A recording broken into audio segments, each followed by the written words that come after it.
Before we start the course, there are a few things I would just like to highlight. And the first one is what happens if you get stuck inside Udemy.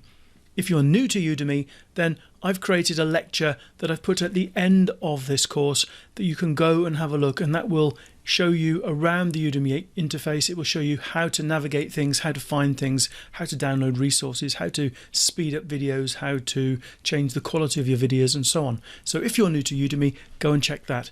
If you have been using Udemy for a while and you're happy with the interface, then you can ignore that lecture. The second point is course reviews. I'm sure that before you took this course, you read some student reviews that were available on Udemy. And student reviews can be very helpful for prospective students to help them decide whether the course is for them or not. So if you enjoy the course, please consider leaving an honest review of the course.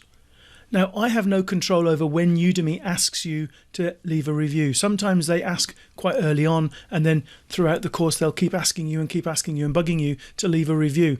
That is not under my control. I do not have a say in that. So if you want to leave it to the end to leave a review, then by all means leave it to the end and leave a review.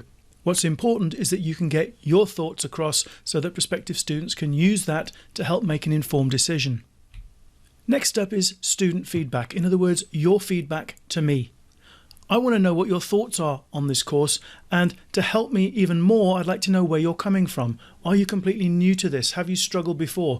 I've put 2 lectures here called pre-course question and post-course question. These are simple questions asking you, why are you taking the course? And then at the end, did the course help, and how can the course be improved?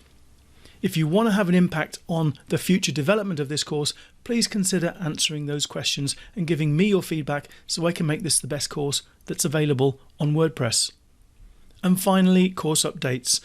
I always try to keep my courses up to date, but I have 20 plus courses and it's quite difficult to keep on top of all of them. So if you find something that has changed in WordPress and makes a lecture difficult to follow, then please let me know and I'll take a look at it. And finally, just enjoy the course. Take it at your own pace.